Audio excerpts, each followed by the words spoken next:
The total liberation of Ukraine has just begun, as Ukraine continues its campaign of derifying huge parts of its territory. An all-out offensive is underway that has resulted in almost the complete liberation of the Dnipropetrovsk Oblast. Putin's plans are ruined. His dream of creating a buffer zone is in tatters. Ukraine has started something massive, and Putin simply sits there paralyzed as he watches his plans crumble around him. Here's the headline. Ukraine has liberated almost all of the territory that Russia has claimed to have captured in Dnipropetrovsk. That's according to Major General Alexander Kamareno, who leads the main operational directorate of Ukraine's General Staff. In a March 10th interview, he claimed that Ukraine has almost completed its pushback in the Dnipropetrovsk region, and all that remains is to handle a few of Putin's stragglers before regaining full control over the sector. Almost the entire territory of Dnipropetrovsk Oblast has been liberated, Kareno said before, adding, "We'll need to finish work in 3 small settlements and clear 2 more. That final bit of work is ongoing as we speak, and if the past few weeks have shown us anything, Putin's paralyzed forces are going to be taken out sooner rather than later. They have no defenses. They have no plan. All that remains for them is death, injury, or capture, just as we've seen over and over in Dnipropetrovsk since Ukraine began its counteroffensive back in February. And that counteroffensive has delivered some amazing results as Russia attempts to push deeper into Donetsk and Zaporizhia. It had intended for the territory it captured in Dnipro zone that would prevent Ukrainian aid from coming. We'll cover why that's important later on, especially in the context of a planned spring-summer offensive that Putin has up his wretched sleeve. However, Ukraine saw these plans coming and sprang into action. Since February, Ramadan press reports Ukraine has conducted a huge number of offensive operations in the Alexandra axis, which is something of a junction point between Dnipropetrovsk and Zaporizhia. A Russian push into this axis toward the end of 2025 had signaled Russia's intent to use this junction as a buffer. Ukraine has reversed everything, and according to Komarenko, Ukraine has retaken more than 400 square kilometers, or at least 154 square miles during this operation, and is pushing to take more.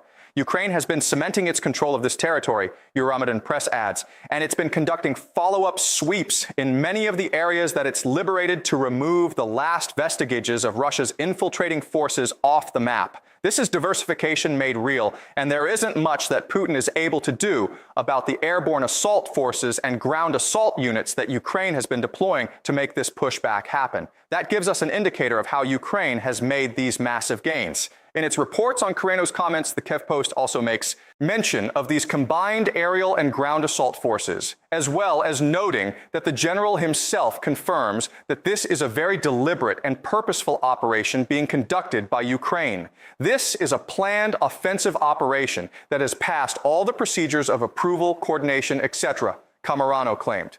He also said, yes, of course, I repeat, the forms of warfare are changing. The content of operations, battles, combat actions is different. When he was asked whether what we're seeing from Ukraine right now amounts to a full offensive operation against Russia, this is an important point. It's not uncommon for Ukraine to liberate territory that Russia has captured. It has happened many times over the last 4 years, though it typically involves Ukraine retaking a small village or scrap of territory when an opportunity arises. What we're seeing in Dnipropetrovsk is different. This is a coordinated push that has been conducted over several weeks to derify the entire region. That push is almost complete, and there are several reasons why it's so important that we'll cover soon. We can see that coordination in play with the actions of the aerial and ground assault forces, which have been coordinating to conduct systematic sweeps of all the settlements that Ukraine has liberated. The Kiev Post adds that mechanized brigades that were already defending the Dnipropetrovsk sector have joined in on the action. They have likely been transforming themselves from defensive into offensive units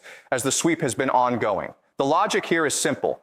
The assault forces push into occupied or gray zone territory to derify. The mechanized brigades that were trying to defend this territory then become part of the push, making it even easier for Ukraine to gain ground. And gain ground Ukraine has at an astonishing rate.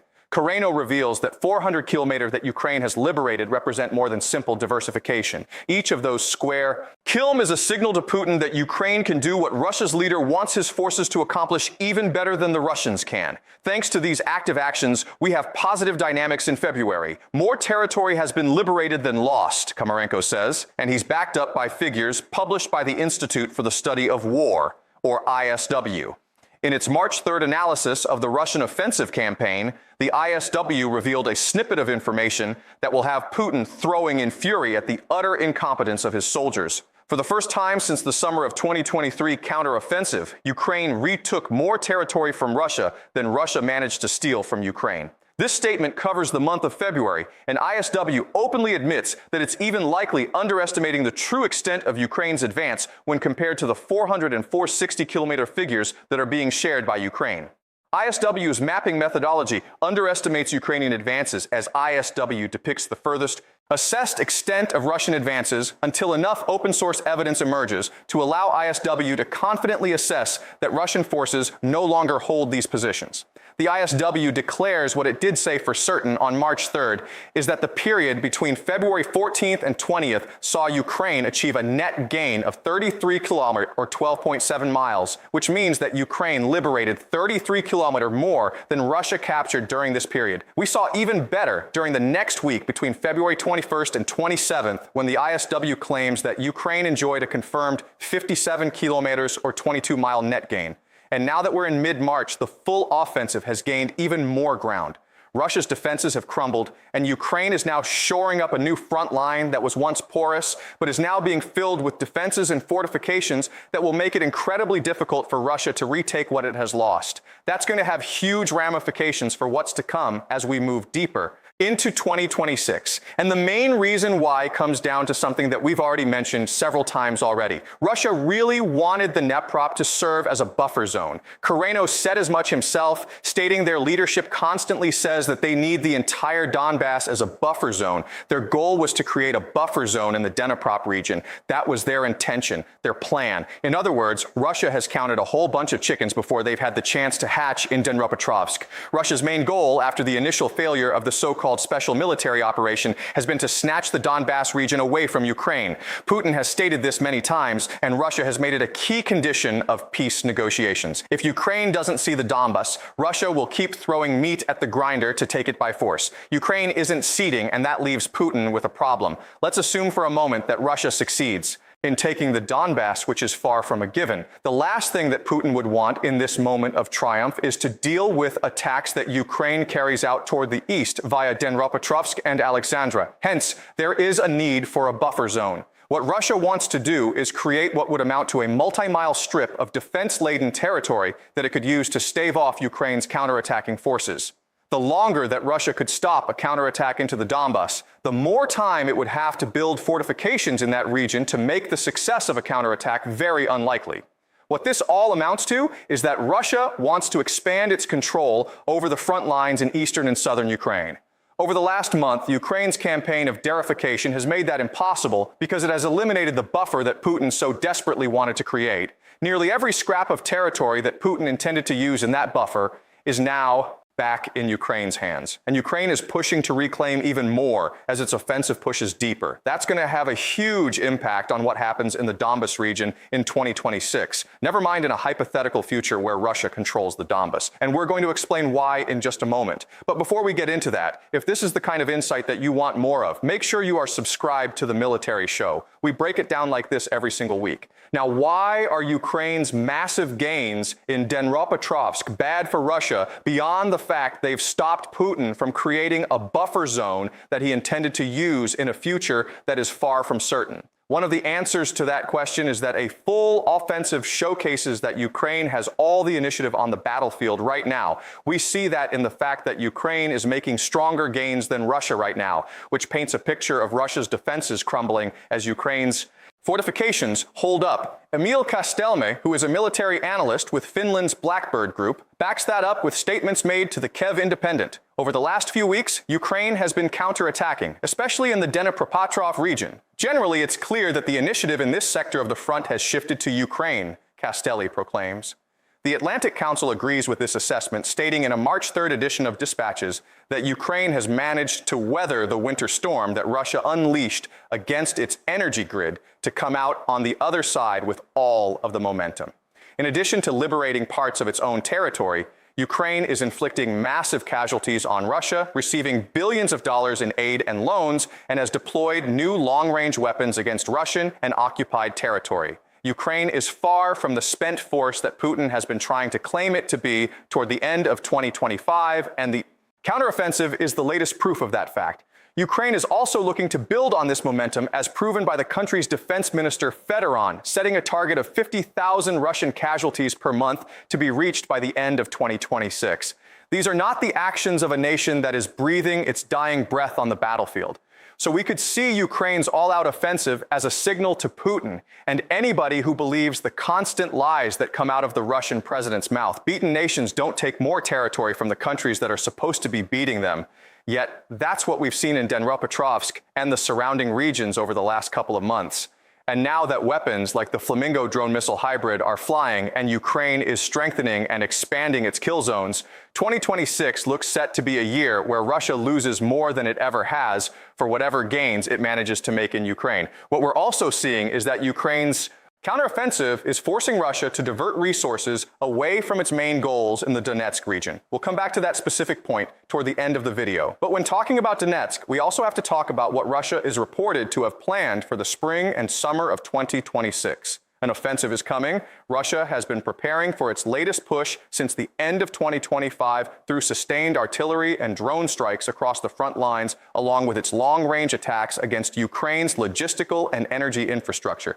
The goal here was to force Ukraine into deploying reinforcements before it was ready, which just so happens to be what Ukraine has forced Russia to do with its counteroffensive. The new Voice of Ukraine carries comments from military analyst Alexander Kovalino, who states that Russia's plan for the spring and summer of 2026 appears to be to conduct a push into the southern region of the Donbas. That would mean its forces move along the border between Donetsk and Zaporizhia, right in the region of the Alexandric Junction that we mentioned earlier. Alongside this push, Russia also wants to move toward the fortress belt cities in Donetsk, chiefly Slavansk and Krematsk, so it can begin its efforts to topple the last line of Ukraine's defenses in Donetsk. But even before Ukraine's counteroffensive, it didn't seem likely that Russia will be able to make anywhere near the gains that it anticipates from its mid-2026 actions. It's unclear whether they will even be able to conduct a full-scale offensive campaign during the spring-summer period in this sector. Pavenko says this intended spring and summer push also brings us back to the buffer zone region we've already discussed. We looked at the buffer zone in the context of Russia having taken the Donbas, meaning it will be trying to protect what it holds. But Russia could be around 2 years from even reaching that point, and it's going to need a buffer as it tries to push deeper into Donetsk and Zaporizhia too. Politico reports that Putin's perfect situation would have been to have the buffer zone established before the spring of 2026, as that means the zone would have supported the offensive operations that Russia has planned in Donetsk and Zaporizhia. Ukraine's reinforcements would have been bogged down in the buffer if everything had gone to plan for Russia. In turn, this would have left the forces that Ukraine has in the regions that Russia wants to take isolated from support. It would be a smart strategy if Russia were able to execute it. But as we've seen so many times in Ukraine, Russia's grand ideas and the reality of what its troops can achieve on the battlefield are two very different things. Russia will still try to push into course, has to at this point. Taking that oblast and thus completing the capture of the Donbas region has become the only goal that Putin can even semi-realistically aim for. Other Russian plans, which were revealed at the beginning of March and involved deeper advances into Zaporizhia, and hilariously, given what we now know, Dnipropetrovsk seem like pure fantasy conjured up by Putin. However, the push toward the Donetsk fortress belt has to be made in a situation where Ukraine can reinforce its defenses in the oblast. Stopping Ukraine from doing that was the entire point of the Dnipropetrovsk buffer zone. With that gone, Ukraine is solidifying lines that Russia thought it had well under control. Putin's forces have been pushed back, or in many cases, eliminated entirely. So if Putin wants to have any hope of actually creating the buffer that serves such a massive supporting role in his plans for the Donbass, he is going to have to commit time and soldiers to recapturing what Russia already thought that it held. And that brings us to another reason why Ukraine's final all-out offensive in Dnipropetrovsk is so important. It wreaks havoc with whatever plans Russia has for its manpower. We mentioned earlier that one of Russia's goals for its buffer zone was to force Ukraine to divert more of its resources to Dnipropetrovsk, forcing the creation of opportunities in the Donbas and perhaps elsewhere in Ukraine. Instead, what Ukraine has done is use small aerial and ground assault units along with mechanized units and swarms of drones to conduct a systematic search and destroy operation in Dnipropetrovsk that has wrested back control of territory that we now know was only loosely held by small gaggles of Russian Russian infiltration units. With that job practically done, Ukraine has turned the tables. It's not Ukraine that has to divert resources, it's Russia. Komarenko explains what this means for Russia when discussing Ukraine's gains in Dnipropetrovsk and the Alexandric axis. The most difficult sectors remain Petrovsk and Alexandric, when the enemy has concentrated its main efforts, but we are gradually stabilizing the situation thanks to our active actions. Komarenko reports per United 24 Media. He adds the number of enemy attacks around Povska and Mayanad has somewhat decreased as their forces were redirected toward the Alexandric axis. In other words, Putin has been forced to push troops that he intended to use to capture key territory in Donetsk back toward an axis that he thought was safe. That wasn't the plan. It was all meant to be the other way around, thanks to the buffer that no longer exists. And what this all means is that Russia is now going to have to burn through soldiers that were sent into Ukraine for the push into Donetsk on another operation entirely. That's the last thing that Putin wants when Russia is already struggling to obtain the manpower that it needs to conduct the offensives that it has planned for the spring and summer. As the Moscow Times reported on March 2nd, Russia is getting so desperate to bolster its ranks that it started sending letters to the parents of young women from the Central Asian region. Those letters contain an offer for the daughters of those parents for whom Russia is willing to pay $26,000 in return for 1 year of military service. And to compound Russia's desperation, these offers are being made to young women from Asia who are serving prison sentences. Meaning Putin is specifically targeting those he sees as vulnerable to try to bring more people into his fight. This is the sort of thing that a country that is clearly winning a war would never have to do. Women don't typically serve on the front lines for Russia, though the country has mobilized some female soldiers in the past to serve as medical personnel. So, the fact that Russia is making these sorts of offers to the parents of convicts, don't forget, tells us that it's not getting its hands on the soldiers and support personnel that it needs in Ukraine. That probably has something to do with the fact that Ukraine is now eliminating more soldiers each month than Russia is, able to recruit, which has basically led to Putin deciding that he will take anybody that he can get to maintain the illusion of Russian control. That illusion has been shattered by the Dnipropetrovsk counteroffensive. Ukraine has played this all masterfully. It's taken advantage of Russian weakness in Dnipropetrovsk to liberate territory that Putin thought he held. Now Putin has to divert troops back to the buffer he thought he created, which means more losses on the front and less manpower in the dumps. And as all of this is happening, Russia is growing more desperate for manpower, while Ukraine becomes terrifyingly efficient at wiping that manpower off the map. The spring and summer are starting to shape up to be a failure for Russia. At this point, Putin must be used to that. After all, his forces have utterly failed to stop any of this from happening. Ukraine's counteroffensive isn't some sort of flash maneuver that it pulled off in a matter of hours. Ukraine has been retaking territory for weeks in a concerted campaign that began in earnest in early February. We covered the very beginning of what we're seeing now in a video, so check that out if you want to learn more. And if you enjoyed this video, be sure to subscribe to the Military Show so you never miss our coverage of the Ukraine war. And thank you for watching.